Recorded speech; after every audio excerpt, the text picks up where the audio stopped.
Hello, everyone, and welcome back to Hello Word, the podcast where we explore the fascinating world of English vocabulary. I'm your host, Alex, and I'm so excited you're here with me today. Our word of the day is band. That's right, band. It's an A1 level noun, so it's a great word for beginners to learn and use in everyday English. A band is a group of musicians who come together to play music, often performing in front of an audience. You might hear someone say, "My favorite band is playing at the festival tonight." In this example, they are referring to a group of musicians who play together. Some common synonyms for band are group, ensemble, or orchestra. For example, the group is rehearsing for their concert tomorrow, or the jazz ensemble played beautifully at the event. On the flip side, an antonym for band might be soloist, which refers to a single musician performing alone. For instance, the soloist captivated the audience with her violin performance, shows a direct contrast.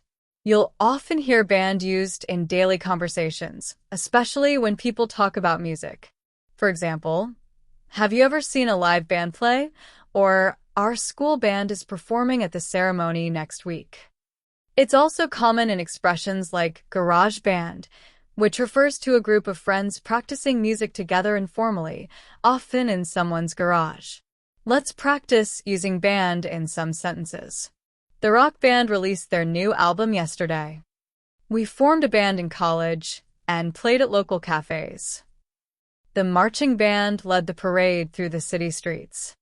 To recap, today we learned that band is a noun that means a group of musicians, and it's an easy, useful word to incorporate into your English vocabulary.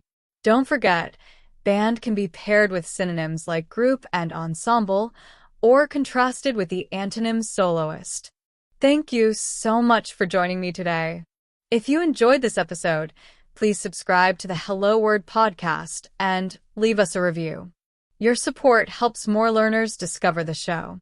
I'd love to hear from you. Try making your own sentence with band and share it in the comments. Until next time, keep learning and exploring the wonderful world of words.